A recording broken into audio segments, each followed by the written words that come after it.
How to create a collage in NanoBananaa.AI. In this video, I'll show you how to create a beautiful collage using NanoBananaa.AI. So let's get started. First things first, open up your NanoBananaa.AI in your browser. I'm already inside it, and make sure that you have also logged into your account. Once you're in the home page, scroll down to the AI editor section. Let's scroll down, and here you can see our AI editor section. Here you can choose between the image to image and text to image.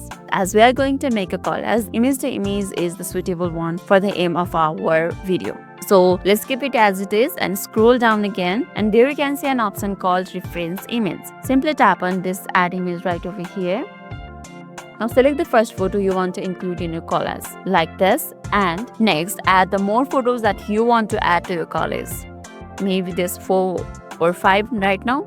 Let's tap on done, and it's been uploading. While it's been uploading, simply tap on this main prompt right over here and write a prompt describing how you want to collage to look. For example, you can mention the layout, background, spacing between the images, or even the special effect that you want. Let's write like this, and once done, simply tap on generate now.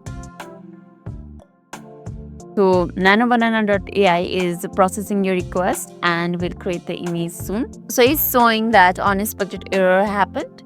So it is not being able to show you the process, but that's the process. Once tap on generate now, the NanoBananaa.AI will process your request and create the collage. Once it's done, you can preview and download your collage from the output gallery right over here. And that's it. You have successfully created a collage in NanoBananaa.AI. Lastly, if this video made your day a little bit easier, don't forget to like and subscribe for more amazing tips. Thanks for watching, and I'll be seeing you in the next video.